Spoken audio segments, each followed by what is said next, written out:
Խնդրում եմ մի հատ անկեղծ պատասխանեք մի հարցի, Սրբազան։ Եկեղեցին կարծես թե բաժանվել է քաղաքական առումով երկու թևի՝ նիկոլականներ կան եւ ոչ նիկոլականներ։ Դուք նիկոլական եք։ Ես նման բաժանում չեմ տեսնում։ Դուք նիկոլական հայացքներ ունեք։ Ես նման բաժանում չեմ տեսնում։ Դուք նիկոլական հայացքներ ունեք։ Եթե դուք ցանկանում եք կամ ինչ որ խումբ ցանկանում է բաժանում տեսնել այդպիսի, ես այդպիսի բաժանում չեմ տեսնում։ Մենք չենք ցանկանում, մենք տեսնում ենք։ Մարդիկ, որոնք Աստծուն ծառայել փոխել, սկսել են Նիկոլ Փաշինյանին ծառայել։ Ես չգիտեմ այդպիսի մարդիկ, որոնք Գևորգ Սրբազանը գնաց եւ իր ներկայությամբ պատվեց, մինչ այդ էլ ասել էր ուխտադրուժ այն մարդը, ով կմիանա Նիկոլ Փաշինյանի եւ ընդհանրապես իշխանության արշավին։ Հիմա դուք համարում եք ինքը ուխտադրուժ է թե ոչ։ Ինքը միացավ այդ անջրպետը խորացնելուն թե ոչ։ Քիչ առաջ չպատասխանեցի նույն հարցին։ Դուք դեռ ոչ մի հարցի չեք պատասխանում։ Սրբազան անկեղծ եղեք մարդկանց։ Ժողովի քննարկման հարց է, պարտավոր չէ, իրավունք չունեն։ Վեհապարի դեմ աշխատողներ կան, վեհապարի դեմ աշխատողներ կան։ Դուք հիմա պաշտպանվել եք, դուք այսօր պարտավոր եք ավելի քան։ Սրբազան, եթե ժողովը որոշի կարգալույծ անել այն բարձրաստիճան, որ ձեզ այսքան հարցեր են ուղղել, բայց դուք այսօր պարտավոր եք։ Սրբազան հայր, եթե ժողովը որոշի կարգալույծ անել այն բարձրաստիճան հոգևորականներին, որոնց ներկայությամբ զեղչվել է վեհապարի անունը։ Այսինքն ձեզ, Սրբազան։ Ձեզ եւ Գևորգ եպիսկոպոսին, դուք ինչ կանեք այդ դեպքում։ Ժողովի որոշումը, երբ որ կքննարկվի, կքվեարկվի, ընդունելի է բոլորի համար։ Այսինքն դուք չեք ասի կարգալույծը չի կարող կարգալույծ անել, որովհետև դա հայտնի նախադասություն է։ Ժողովական որոշում, երբ որ ներկա է եպիսկոպոսների մեծամասնությունը, որոշում է կայացնում եւ դա ընդունելի է բոլորի համար։ Դուք ուզում եք որ կասեցվի Արշակ Սրբազանի լիազորությունները։ Եվ արդյոք սրանով չեք օգնում Նիկոլ Փաշինյանին, ով առաջինն էր թիրախավորել հենց Արշակ Սրբազանին եւ Վեհապար հորը իր գրեհիկ անտակ ձևակերպումներով, որոնք գրառում էր արել եւ հետո ինքնամաչեց իր արածի համար։ Դուք բնութագրումներ եք տալիս, որը ձեր Այդ ձեր համար փոխանցաբարո բառը շատ սովորական է կներեք։ Բնութագրումներ եք տալիս, որը ձեր կողմից են բնութագրվում։ Այսինքն մեր ընկալումները տարբեր են այդ բառի մասին։ Լեքսիկոնը նորմալ է։ Սրբազան հայ ձեր ականջին շատ է հնչել այսպիսի բառեր։ Ես կարող եմ այդ բնութագրումներին համաձայն լինել կամ համաձայն չլինել։ Դուք համաձայն եք, որ Փաշինյանն ասում եք Սրբազան գնա քերականոջը դոմբի։ Դուք դրա հետ համաձայն եք եւ պատասխան չլսել,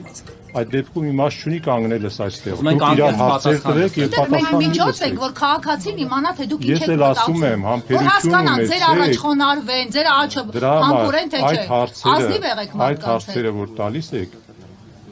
դրանք ժողովի հարցերն են։ Կներեք, դրանք հանրության հարցերն են ձեզ։ Ժողովը քննարկում է այդ արտահայտությունը։ Հանրությանը հուզող հարցերի համար ժողով պիտի լինի։ Իսկ դուք շփվում եք հանրության հետ, որ իմանաք հանրությունն ինչ է մտածում։ Սրբազան հայր, մի հարց էլ էլի։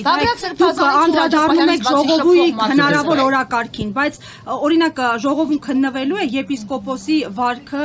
պատարագի ժամանակ, որովհետև հստակ կանոնակարգ կա, որ եպիսկոպոսը ողջույնի ժամանակ իրավունք չունի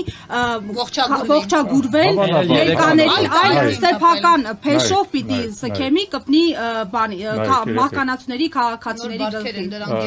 Փաշինյանը մահկանացու չի։ Դուք ասում եք բաներ, որոնք կապ չունի եկեղեցական։ Այսինքն դուք ինչ ողջագուրումը Քրիստոսի հայտնության դա կապ չունի։ Հստակ եւ ուղիղ ասում են կտրիչ Ներսիսյանը պետք է հեռանա, նա պետք է ազատի Բեհարանը Բեհին։ Այս տեսակետները կիսում եք թե ոչ։ Ուրեմն ինչ վերաբերվում է եպիսկոպոսի ներկայության, դուք հայտարարությունը Մայրաթորի կարդացիք վստահաբար։ Երեկվանը նկատի ունեք։ Կապված Խաչիկ գյուղի հետ հայտարարությանը, որտեղ շատ հստակ ասված է, որ եպիսկոպոսը իրավունք ունի եւ չեմ հիշում պարտավոր է բառը կար թե ոչ, բայց պարտավոր է ներկա գտնվել իր թեմում տեղի ունեցող որևէ պատարագի։ Բայց շարունակությունը խնդրում եմ նաև ասեք, նաև քահանային պիտի դուք պիտի որոշեք քահանան ինչի պիտի արժանանա իր ձեղչման համար։ Համբերություն մեծ է։ Դա կարծում եմ բոլորդ կարդացիք, որ եպիսկոպոսի իրավասության ներքո եւ դա Մայրաթորի հայտարարություն եւ դա ճիշտ է։ Նույն հայտարարության շարունակությանն էլ անդրադարձեք, խնդրում եմ, նույն հայտարարության շարունակությանը։ Եվ դա ճիշտ է, այդպես է։ Սրբազան շարունակությանը հայտարարության, եթե կարելի անդրադարձեք։ Հիշեցրեք։ Շարունակությունը այն մասին էր, որ պատարագիչ քահանան զեղչել է Վեհապարի անունը եւ ձեզ հանձնարարվել է ուսումնասիրել այդ հարցը։ Հիմա հարց եմ տալիս, դուք տեղյակ եք, թե դուք եք հանձնարարել։ Այդ ընթացքը շատ շուտով կներկայացվի նաև ժողովին։ Ժողովը որոշում կկայացնի, որից հետո դուք վստահաբար տեղյակ կլինեք։ Այսինքն դուք Թե ինչ ուսումնասիրել ընթացք է եւ ինչ լուծում եղավ, դա ժողովի խնդիրն է։ Ես չեմ կարող ձեզ ասել բան, որ չգիտեմ ժողովի անդրադարձը։ Դուք ուսումնասիրել եք այս։ Իհարկե,